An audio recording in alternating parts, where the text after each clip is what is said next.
Inaabangan talaga ng mga tao bukas sa SONA ni BBM ay kung makukulong na si Martin Romualdez at si Bonoan.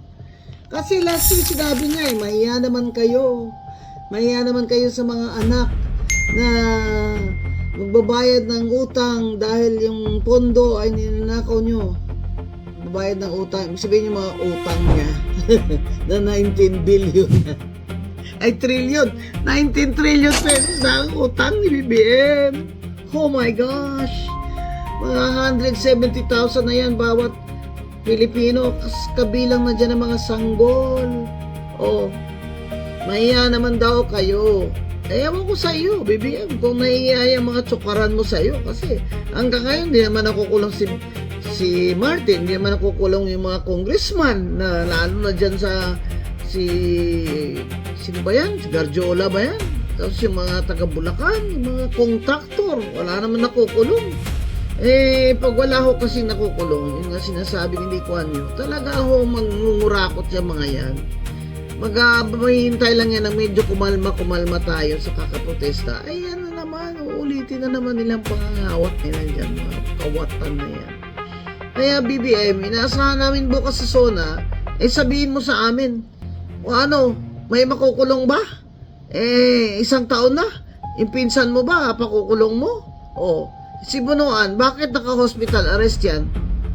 Yan ang isa sa mga mastermind, di ba? Si Marcoleta, Senator Marcoleta, nandun sa selda napakainit-init Natandaan at daming karamdaman dyan sobrang init doon. Grabe.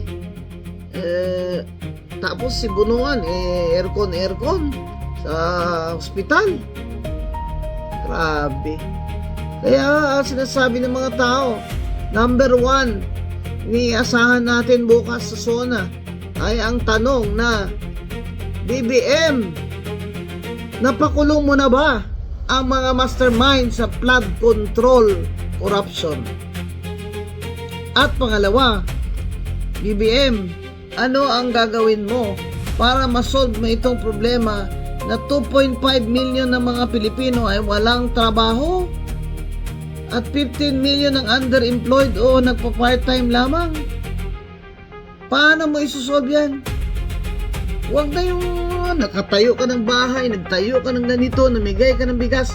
Sabi mo nga last year, magtatayo ka ng 1 milyong bahay public housing. 435,000 lang nga natayo mo O, wala nga 50% sa target mo. Bigyan mo kami ng specific na target. Para naman kami mga boboto sa 2028 ay meron naman kaming batayan dyan. Pero sa ngayon, BBM, kiss of death ka sa kandidato mo sa